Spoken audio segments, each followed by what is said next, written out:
Good morning. I love God. I love His Word. I love that it keeps drawing us back to who He is and how to reflect Him. We need that in these times. We need to be reminded of what it is to be a people of God, set apart.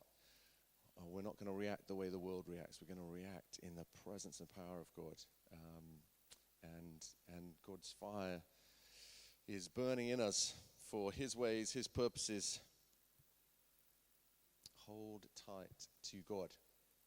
This is not the sermon. This is just this is a little freebie on the side that just comes with it. Hold tight to God. In these uncertain times, we have a certain hope in Jesus. Such a certain hope. It should impact our everyday thinking that we have a certain hope in God. The living hope we've been singing about. The one who's been through death, come out the other side, and is our confident assurance this morning. The confidence to walk out the front door with whatever we might be facing is Jesus. I got an amen back there. Thank you. Yes. Nice. Lovely.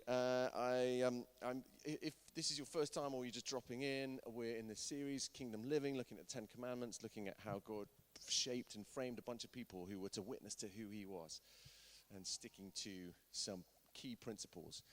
God didn't give commandments because there were things that were going to be easy. It wasn't like pat your head once a day.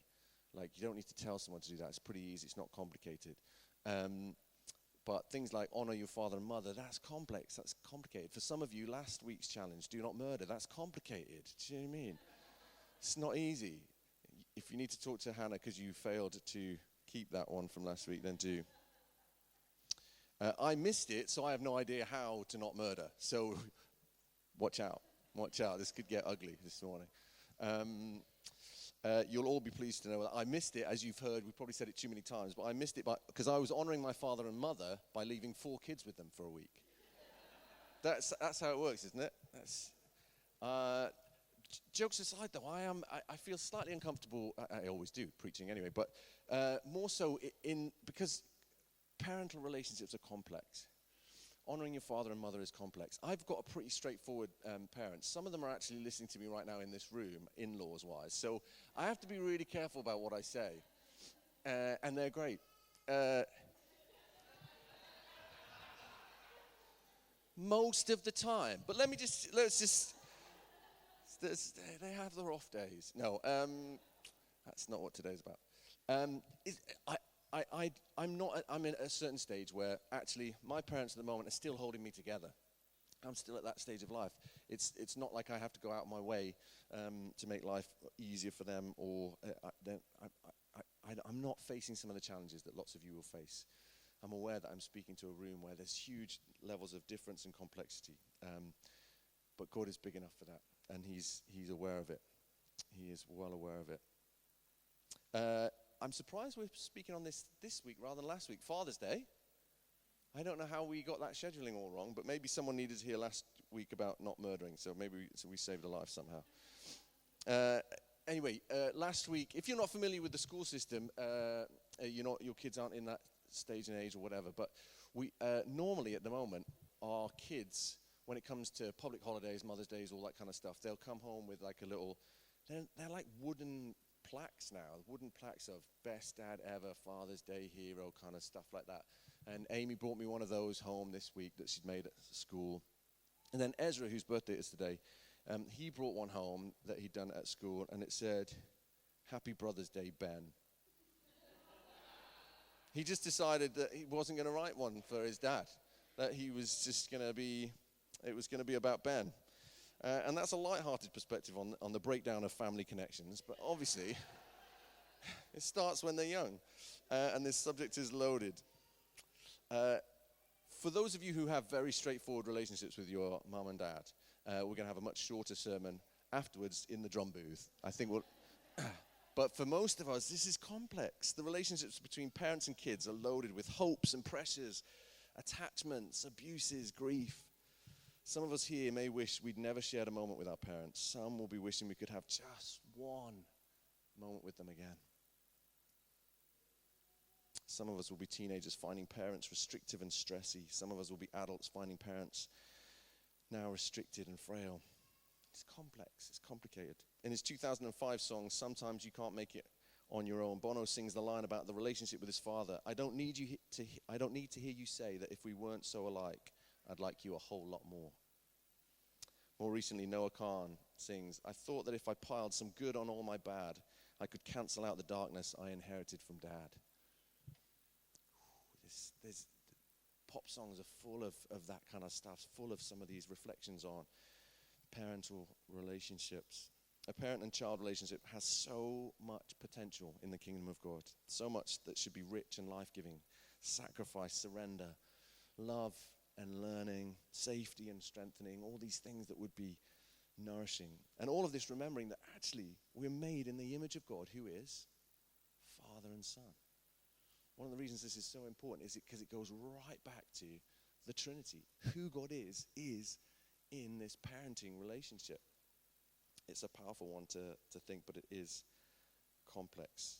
As I say, I won't be able to do justice to the acute complexity that some of you face when it comes to parenting, but God is not unaware of what you are going through. I hope you hear his voice this morning. So I just want to do a little bit background. I hope you know we're in Exodus 20 in terms of the actual command. That's pretty brief in its in the verse that it shares. We'll come to it in a minute. But the important thing to recognize is in the ancient Near East, we're looking at a very different kind of family social setup. The household structure was, the basic unit was the extended family. In Hebrew, it's Bet Ab, the house of the father, which could include the father, wife, wives, children, sometimes grandparents, servants, and even other kin. The father held patriarchal authority, legal, economic, and spiritual head of the family. It's quite different to perhaps how we might see it now. Children were expected to remain under the father's authority well into adulthood, even as married individuals. Again, it's quite different than what we experience here. Families work together as economic units. Obedience and honor were practical imperatives to keep the system functioning. Honoring parents upheld the legal and social order. This wasn't just about being pleasant for a phone call once a week. This was integrated. And in Israel, honoring parents was seen as a divine command with covenantal consequences. This command is placed in the first half of the Ten Commandments. We're doing it slightly out of sync. It's in the first half where all the commands are about the relationship with God.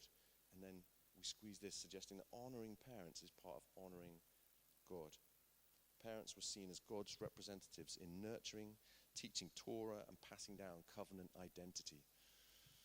Loads within that, loads in that mix when it comes to this important relationship that God knew had so much potential for life, but also could represent all sorts of breakdown and mess.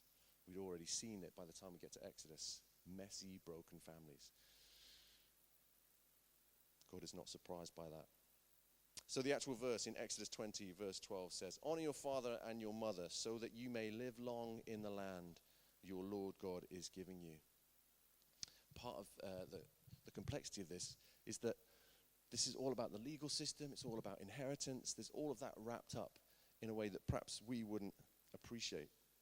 We're just gonna zoom forward a little bit and look at Jesus's perspective on honoring parents, and then we'll come to the contrast with what it looks like to honor parents in this society today.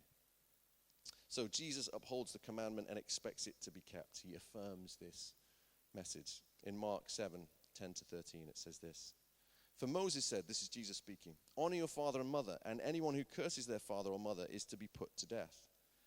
But you say that if anyone declares that what might have been used to help their father or mother is korban, that is, devoted to God, then you no longer let them do anything for their father or mother. This is kind of like the equivalent of calling shotgun.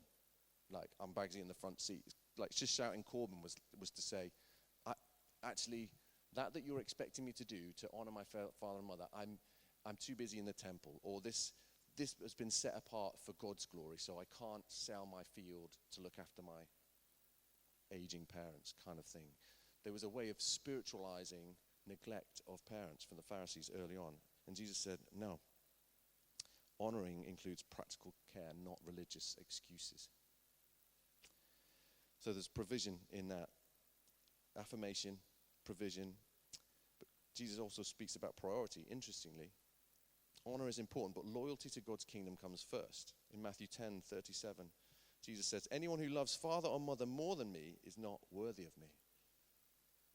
I wonder how many of us have got into complex relationships with our mum and dad where we end up compromising our relationship with God by putting them first above God. It's complicated, isn't it? It's not straightforward and simple. So Jesus affirms it. He talks about the provision, the priority, but also redefines. He says family includes those who do God's will. If anyone comes to me and does not hate father and mother, such a person cannot be my disciple, Jesus says. He's talking about the priorities of putting first Jesus above all of these family relationships. Family includes those who do God's will. Spiritual kinship matters to Jesus. And then ultimately and powerfully, not only does he redefine it, but he gives one of the strongest examples of what it looks like to honor father and mother when he's on the cross. In John 19:25-27, it says this, near the cross of Jesus stood his mother's sister Mary, the wife of Clopas, and Mary Magdalene. When Jesus saw his mother there and the disciple whom he loved standing nearby, he said to her, woman, here is your son. And to the disciple, here is your mother. And from that time on, this disciple took her into his home. Even on the cross, bearing the weight of the world, Jesus is thinking about the implications of his death on the financial, social, structural implications of his mum who is leaving behind. I don't know what you're going through in trying to look after your parents or trying to honor them, but Jesus models it. Not only does he say this is important, but he also models it even in the pain that he's going through.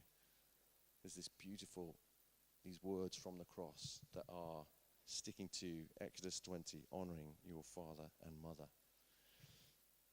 Packed quite a lot in there in the first 10 minutes. We're just going to have 2 minutes to chat to the person next to you, or ignore the person next to you because you're an internal processor, or you just don't like them.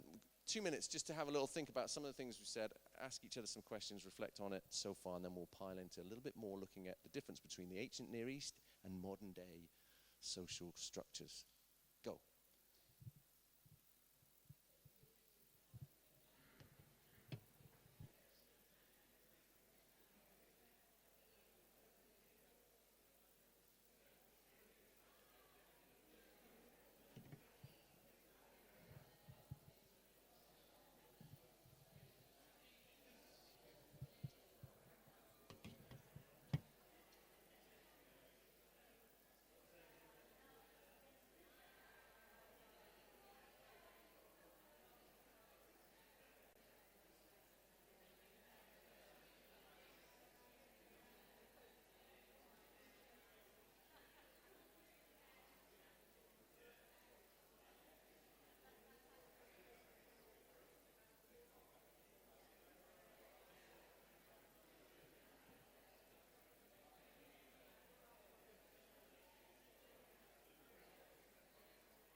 Okay, 30 seconds.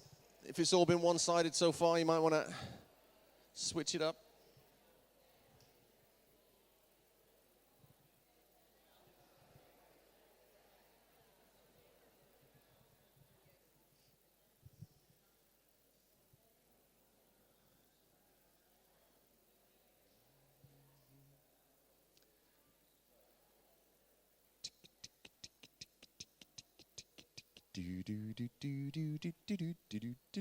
Boom. He's so good at joining in. Great. Okay, I'm going to we're going to go through 5 different ways that the way that family is shaped today might differ from the way it was when this particular passage that we're reading through. Looking at, firstly, authority versus autonomy. The ancient Near East parental authority was lifelong and comprehensive, economic, legal, moral, spiritual. I wonder if in the modern West There's an individual autonomy is quite prized. Our ability to be individualistic, to be independent from your parents, to have set out and be, in some ways, well, independent, I won't say isolated.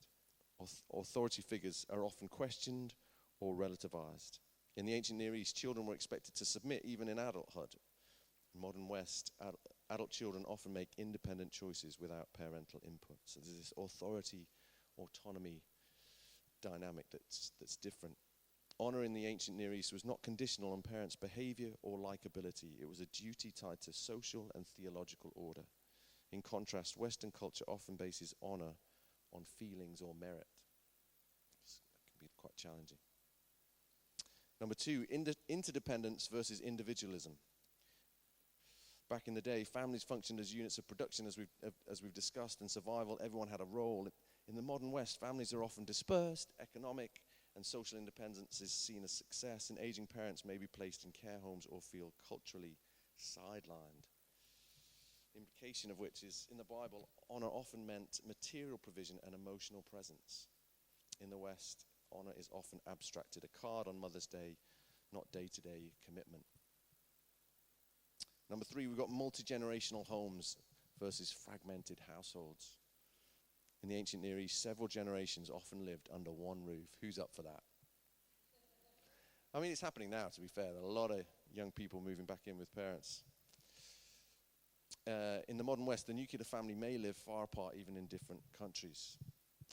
In the ancient Near East, honor included daily interaction, shared meals, shared space. You couldn't get away from the conflict of living in the mix of parents as you established your own family unit in some shape or form, as you figured out what marriage looked like, you were sharing meals with.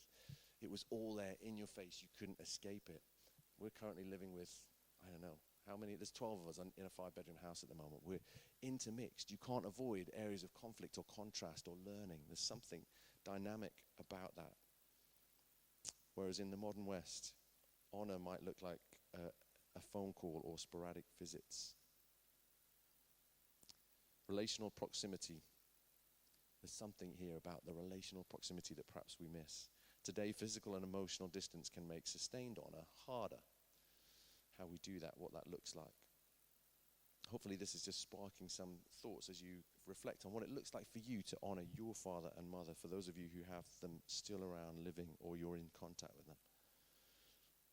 In the ancient Near East, number 4, respecting elders versus youth-centric cultures.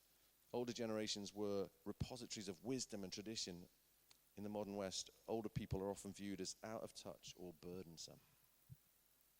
In the ancient Near East, age commanded honor, whereas perhaps today that's been compromised in some ways. Honoring parents today might require countercultural humility, listening, learning, serving, in a culture that prizes innovation over inheritance.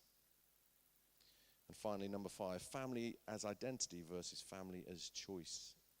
In the ancient Near East, family determined status, inheritance, and a community role. In the modern West, personal identity is self-defined. Family can be chosen, estranged, or redefined. In modern settings, honoring parents can feel incongruent with therapeutic culture, which says, cut off what hurts you. But biblical honor doesn't always mean agreeing. It means giving weight. There's a Hebrew word called kavod, giving weight to. There's something to give weight to here. Even if you don't agree, even if it doesn't mean you're going to get on or live within the same roof, there's something about giving weight to, kavod, to something that is a complex. So 4 things that we can do as we reflect on some of the differences between then, now, what it looks like practically to honor our parents, honor our father and mother, accepting them, appreciating them, affirming them, and not abandoning them. 4 things. I'm not going to go into great detail on those, but accepting them. It might be that there's things about your parents as they grow older, or as you grow older, as you start to see some of the stuff that happened when you were younger, or as the world makes a little more sense to you. It could be either way. Accepting your parents is not a straightforward thing. Accepting their limited capacity, or accepting the things about them that haven't changed or won't change, or accepting the bits about them that are annoyingly similar to you, and therefore cause all sorts of conflict. Accepting them is going to be a key. Appreciating them. What does it look like to appreciate your parents, your father and your mother, even for those of them who are difficult to be around and aren't in any way reciprocating kindness? What does that look like? We're not supposed to be burdened or enmeshed in complex and complicated manipulative relationships. I'm not suggesting that, but what does it look like to show some sort of appreciation? How can we affirm them? And then importantly, not abandoning them. What does it look like as you pray, as you filter some of this through with God and say, what does it look like for me to not abandon my parents, even though at the moment, because of their addiction, or even though at the moment, because of the adultery, or even though at the moment I can't be near to them or there can't be closeness, what does it look like to not abandon them? Maybe that's praying. Maybe the best way of you honoring your parents in the circumstances you find yourself in is to pray for them, pray blessing on them. Honor can look like an appropriate distance when relationships are complex.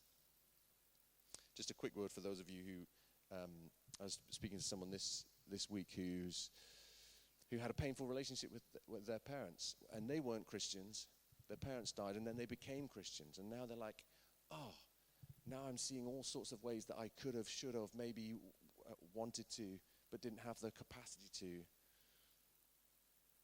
That there can be all sorts of regret and mess in that. And there's heart stuff to bring to God in all of this that we're talking about. We're going to do that in a minute in some prayer ministry time, but it might take some journaling and some processing with God. All of this can be deep and complex. But Romans 12 verse 18 says, if it is possible, as far as it depends on you, live at peace with everyone. It might be that there isn't a specific way or there isn't time now to make amends or to make peace. As far as it depends on you. If there's a way, do it. But for some of us, that time has run out. But God is big enough for that. Right, we're going to end with 3 reasons this is important today. I think the rejection of authority is at the heart of the tear between God and his kids. This is right back to the fall stuff. I think we missed some of this. We've lost some of this in the breakdown of relational harmony. Choosing to ignore and disobey God catapulted humanity into broken relationships. Disconnect from God, disconnect from each other. Even with imperfect parents, the human tendency to reject even loving challenge or scrutiny or appropriate boundaries undermines the healthy blessing from generation to generation. God's intention was that we would be naked and unashamed, walking with God in the garden. And yet we know that we've got messed. That is mess has happened since then. And yet, the appropriate respect of authority is important to God. It's part of his design, and it's in the Trinity. But secondly, I also think this is important to give weight to these significant relationships, because I think we could easily miss so much of God's healing and formative work if we could easily cast off those complicated relationships and say, it doesn't matter. This has got too hard. I'm just going to ignore it. We cannot dismiss this in the brokenness and mess of imperfect parental relationships. There is so much healing and transformative work God can do in your heart and your mind as you consider what it looks like to honor your parents. And of course, some of us here have great relationships with our parents. Even within that, there's complexity and there's change and there's hardship. And I think God is inviting us this morning into some healing work, some transforming work, when we reflect on what that looks like and why that's difficult. And finally, 3, the reason I think this is important today is we could all too easily avoid the uncomfortable reality of the body's frailty. We could subtly justify our own busyness so as to avoid being present as the deteriorating effects of old age reminds us of our own fate in this life. If old age is seen as an inconvenience, we can miss out on so much of what can be learnt from or in relation to elderly relatives. We have to face the reality that we do not live forever in this life. And I think if we don't have God's command to honor our father and mother at the forefront of our mind, we could easily move away from those difficult relationships. We could easily find another reason to not be present, to not travel the distance, to not look after, all sorts of different ways. That feels like quite a fast-paced, rushed covering of a topic that I know is really important, but we've got some time now just to pray. And I would really encourage you to take some time this week, because we're not going to cover it all in the space that we've got this morning. Take some time this week and just ask God simply this one question. What does it look like for me to honor my father and my mother, both one? What does it look like to honor you in absence of those relationships? Why don't you stand if you're able to, and we're gonna pray. I'm gonna ask the band to come.